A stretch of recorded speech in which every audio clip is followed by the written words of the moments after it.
The Gettysburg Address, November 19, 1863. 87 years ago, our fathers brought forth on this continent a new nation, conceived in liberty and dedicated to the proposition that all men are created equal. Now, we are engaged in a great civil war, testing whether that nation, or any nation so conceived and so dedicated, can long endure.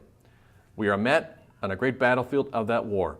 We have come to dedicate a portion of that field as a final resting place for those who gave their lives that that nation might live. It is altogether fitting and proper that we should do this.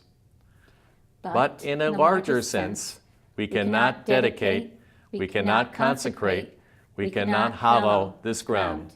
The brave men, living and dead, who struggled here, have consecrated it far above our poor power to add or detract.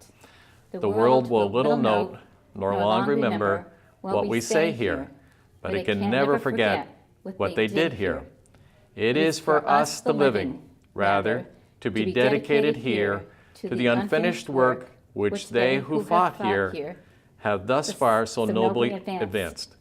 It is rather for us to be here dedicated to the great task remaining before us, that from these honored dead we take increased devotion to that cause for which they here gave the last full measure of devotion, that we here highly resolve that these dead shall not have died in vain, that this nation under God shall have a new birth of freedom, and that government of the people, by the people, for the people, shall not perish from the earth.